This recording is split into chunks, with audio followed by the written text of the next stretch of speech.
Bismillahirrahmanirrahim. Assalamualaikum. Anak-anak bertemu kembali dengan Mr. L dalam pembahasan materi sekaligus UZCOM kali ini di bab peluang. Mudah-mudahan pembahasan yang sederhana ini bisa membantu kalian untuk mempersiapkan menghadapi ujian PAT nanti. Nah, di pembelajaran matematika ini di sebagian kalian ada yang masih PJJ dan sebagian kita akan bertemu dengan tatap muka terbatas. Mudah-mudahan nanti bisa dikomunikasikan jika ada yang kurang dipahami pada saat kita bertatap muka. Baik anak-anak, untuk pembahasan materi peluang ini ada beberapa hal yang perlu kalian pahami sebelum nanti kita membahas uji kompetensi. Yang pertama, silahkan dibuka modul halaman 53 dan 56 ya, sampai dengan 56. Jangan lupa siapkan alat tulisnya supaya nanti ketika membahas UZCOM kalian bisa langsung mencobanya. Yang pertama tentang definisi. Secara konsep dasar, percobaan berulang menghasilkan kemungkinan. Besar kemungkinan suatu kejadian sebuah percobaan disebut sebagai peluang. Nah, inilah definisi peluang secara sederhana, ada di modul juga. Kemudian berikutnya adalah ada beberapa istilah yang harus kalian kenali. Yang pertama, ruang sampel. Ini adalah himpunan dari semua hasil yang mungkin pada suatu percobaan. Kemudian yang kedua ada kejadian, himpunan bagian dari ruang sampel yang nanti akan dinotasikan dengan huruf kapital. Kemudian yang ketiga, titik sampel. Ini adalah anggota-anggota dari ruang sampel.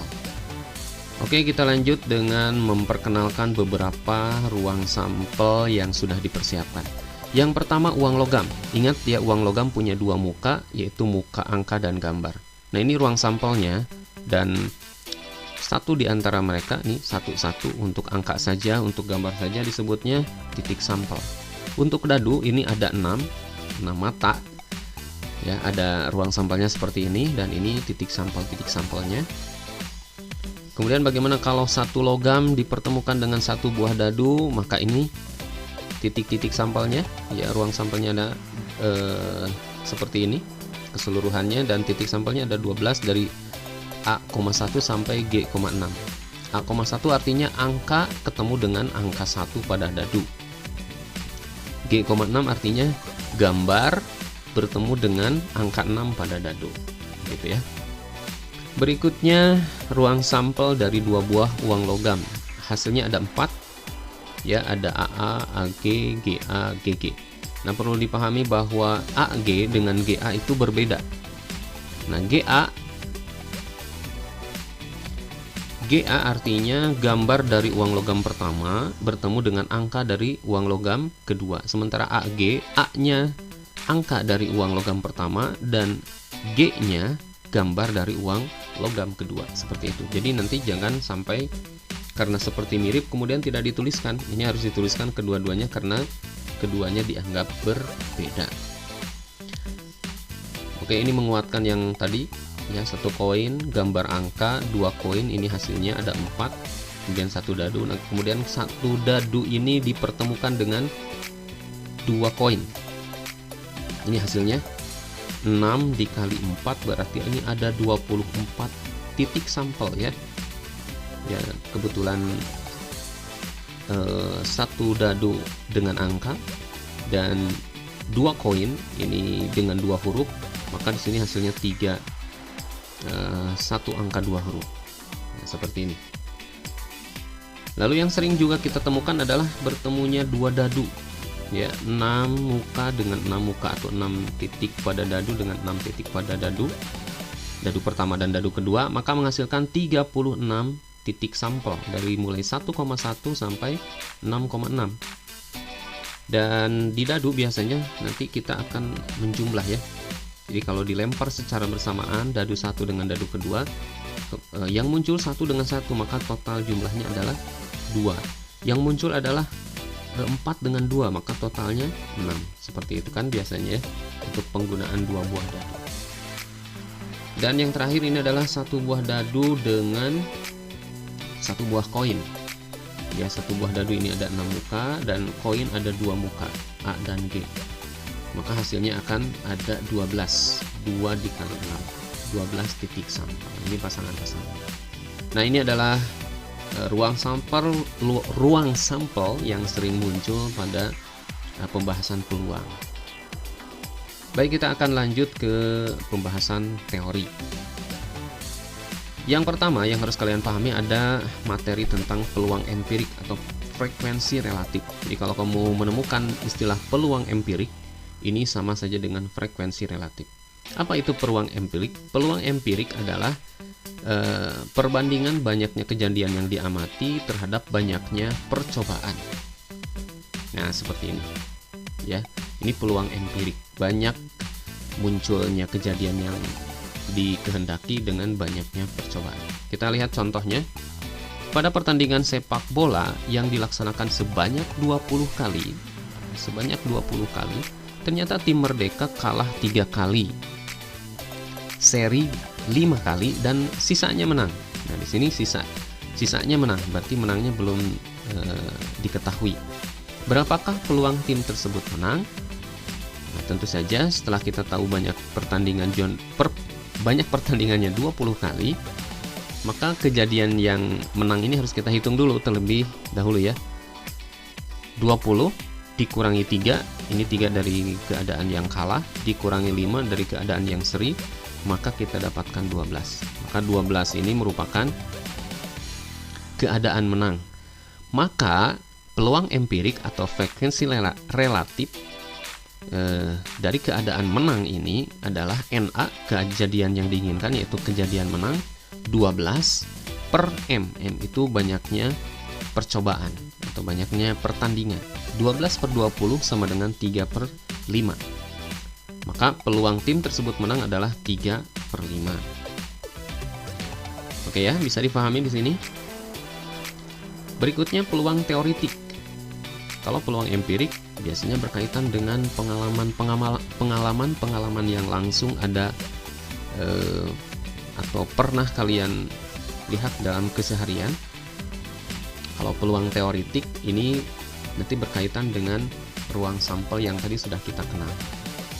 Peluang teoritik merupakan perbandingan antara banyaknya kemungkinan kejadian, NA ini sama saja ya, terhadap banyak ruang sampel. Kalau tadi dibandingkannya terhadap banyak percobaan atau di sini banyak pertandingan, nah di sini dibandingkannya terhadap ruang sampel. Jadi beda sedikit dengan peluang empirik. Peluang teoritik ini rumusnya seperti ini, tapi masih sama-sama saja ya.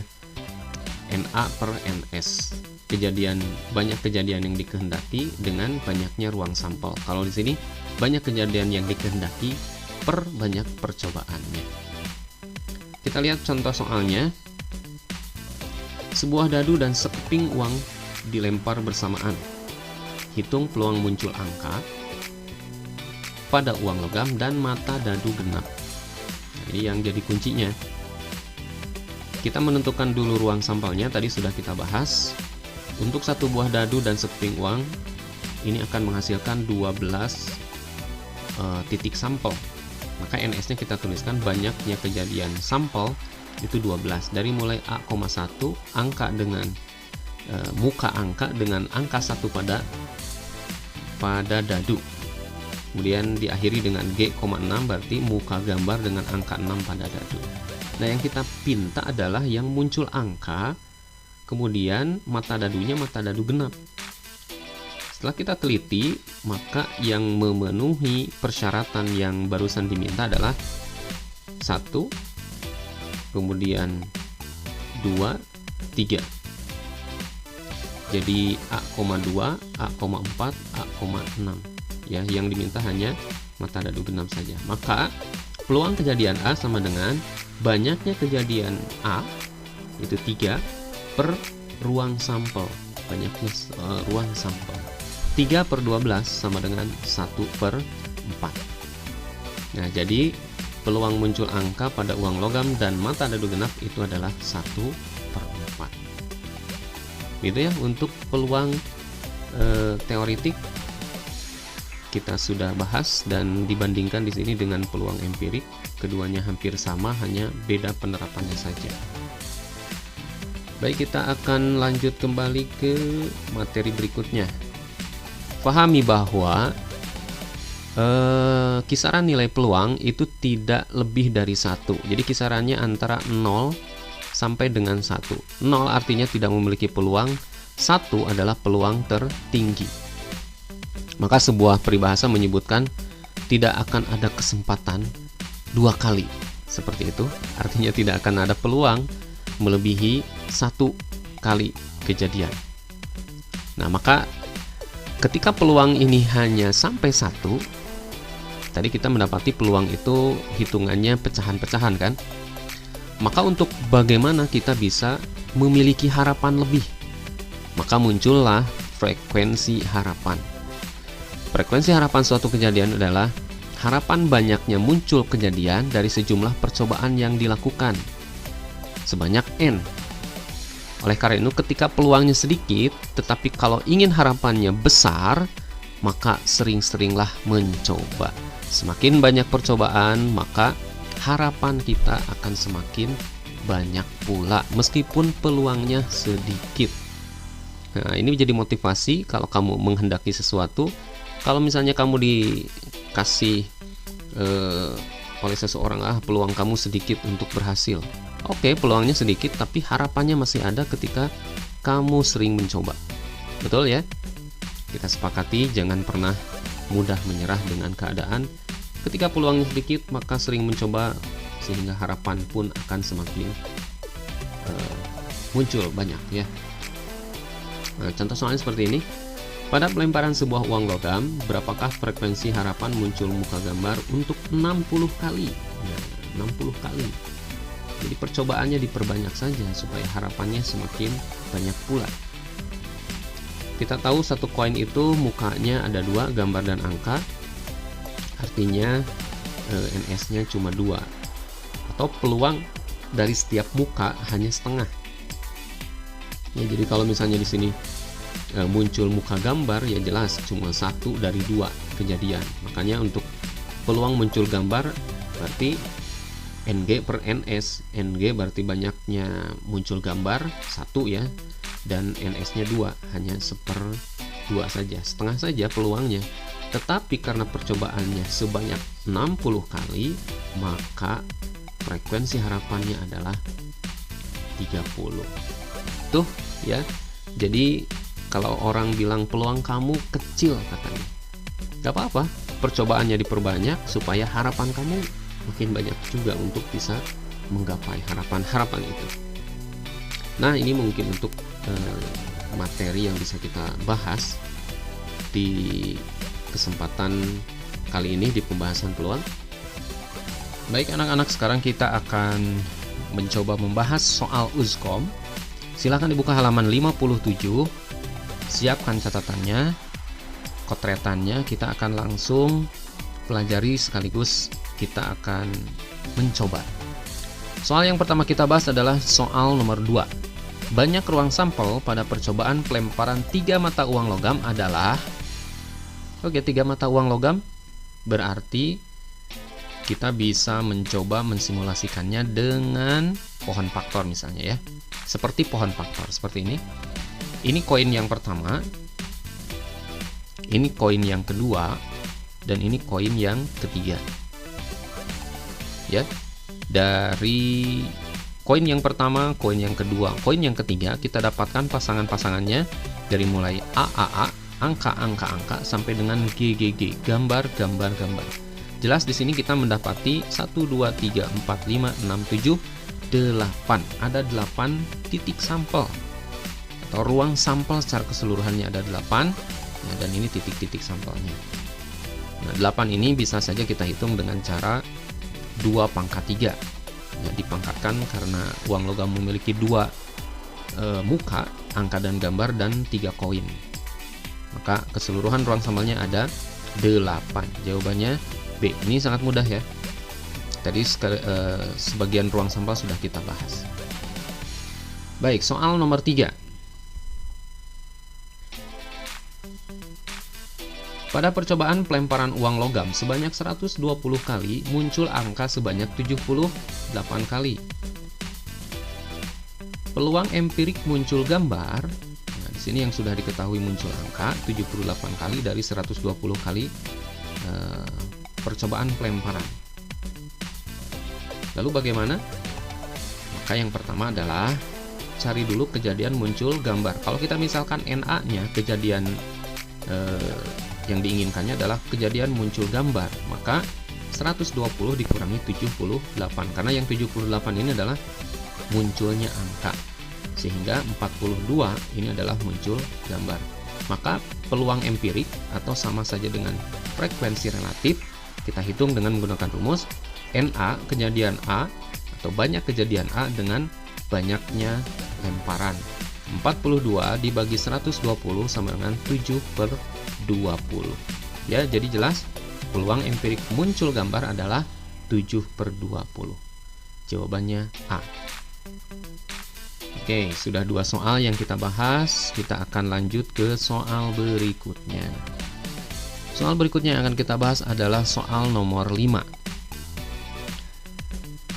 Jika 2 buah dadu dilempar secara bersamaan, maka peluang kejadian munculnya mata dadu berjumlah lebih dari 4. Kita akan mencari mata dadu yang lebih dari 4. Oke, yang pertama, jika 2 dadu dilempar, maka ruang sampelnya akan seperti ini.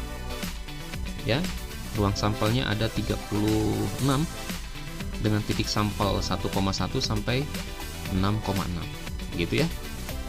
Nah, kita akan mencari yang mata dadunya lebih dari 4.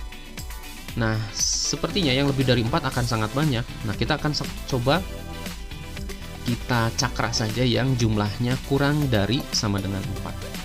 Nah, mulai dari sini. 1 dengan 1 totalnya 2, berarti ini kita buang ya. 1 dan 2 jumlahnya 3, kita buang juga.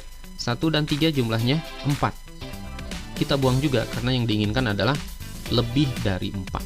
Berarti yang 4 juga kita hilangkan. 2 dengan 1 3, 2 dengan 2 4 juga kita hilangkan. 3 dengan 1 4. Oke. Nah, berarti ini sisanya, ini kan tadi 36, ini kita coret 1 2 3 4 5 6. Berarti ini 30 titik sampel lagi ya, yang jumlahnya lebih dari 4. Nah, kalau sudah kita tahu ini, ya sudah, kita gampang menghitungnya. Maka jika A kejadian muncul mata dadu berjumlah lebih dari 4, maka NA 30 ya. Yang kejadiannya lebih dari 4 30 dan NS-nya 36. NS ruang sampel dari keseluruhan.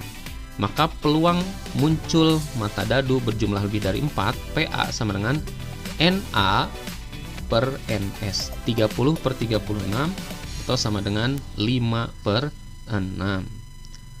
Jadi peluang muncul mata dadu lebih dari 4 tentu saja 5/6. Jawabannya D. Oke, mudah kan ya untuk menentukan peluang. Baik, kita akan lanjut ke soal nomor 8. Peluang seorang siswa menjadi juara Olimpiade Matematika 3/4. Maka peluang siswa tersebut tidak menjadi juara Olimpiade Matematika adalah titik-titik. Ini sangat-sangat mudah ya. Ingat, kisaran nilai peluang tadi sudah kita bahas.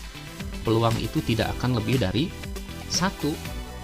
Oleh karena itu, ketika seseorang memiliki peluang juara Olimpiade 0,75, maka peluang dia untuk tidak menjadi juara Olimpiade ya tinggal kita kurangkan saja peluang keseluruhan, yaitu 1 dikurangi peluang menjadi juara 0,75. Jadi peluang dia tidak menjadi juara 0,25. Sangat mudah ya. Ingat ya, kisaran nilai peluang tadi, peluang itu tidak akan lebih dari 1. Artinya peluang tertinggi itu 1. Jadi kalau peluang seseorang itu 3/4 itu 0,75 ya. Ini 3/4.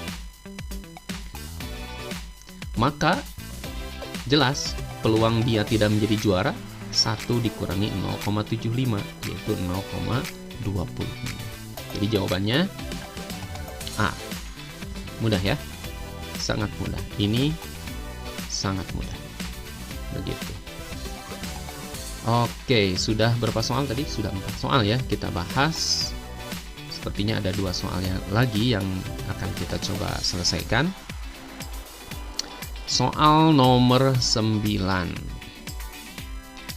3 uang logam dilempar sebanyak 120 kali. Frekuensi harapan munculnya 1 angka dan 2 gambar. Oke, 1 angka dan 2 gambar. Nanti kita akan coba dulu cek ruang sampelnya sebelum kita menjawabnya. 3 uang logam, tadi sudah kita bahas ya. 3 uang logam dilempar berarti ruang sampelnya akan seperti ini. Ya, ada 8 titik sampel tadi sudah kita bahas dari mulai A sampai G.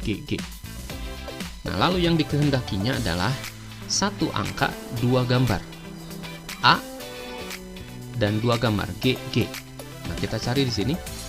Dari ke-8 titik sampel ini ternyata yang komposisinya 1 angka dan 2 gambar yang pertama.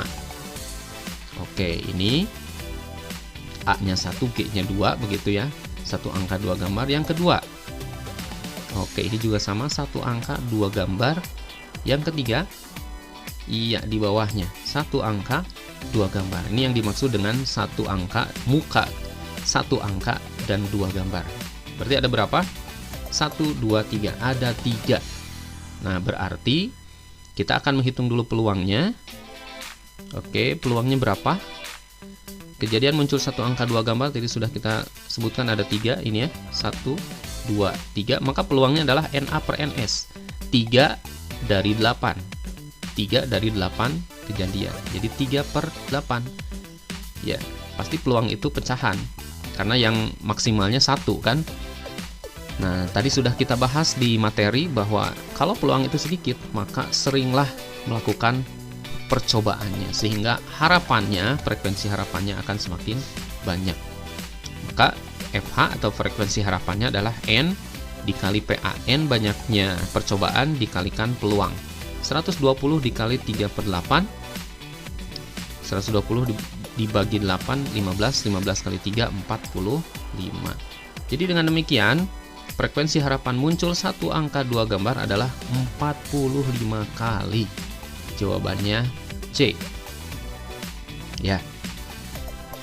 Ya, silakan. Jadi kalau sekali lagi kalau peluang kamu dianggap sedikit, maka banyaklah mencoba sehingga harapan kamu semakin banyak. Lanjut di soal yang terakhir sepertinya. Diketahui terdapat 800 orang peserta seleksi pegawai di suatu perusahaan. Jika peluang seorang peserta lolos seleksi adalah 0,05, maka banyaknya peserta seleksi pegawai yang tidak lolos adalah titik-titik. Ini ada 800 orang yang ingin ikut seleksi, kemudian peluang seorang peserta lolos hanya 0,05 saja. Yang ditanyakan berapa banyak peserta seleksi pegawai yang tidak lolos. Oke, kita akan hitung.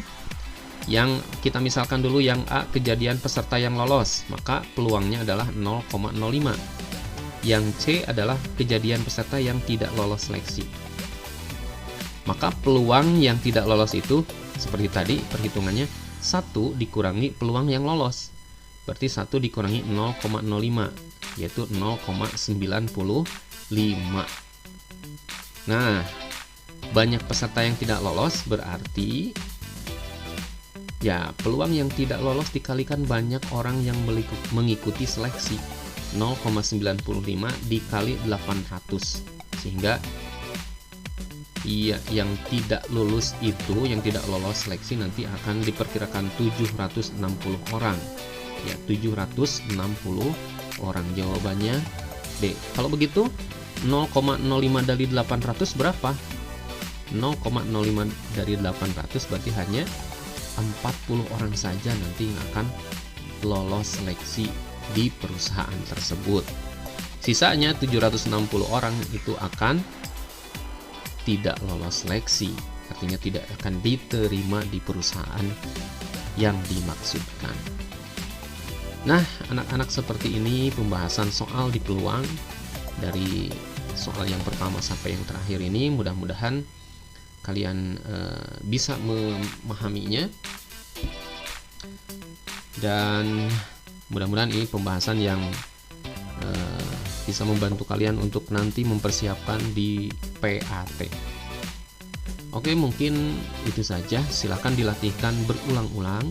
Ya, ingat, banyak berlatih, berlatih banyak.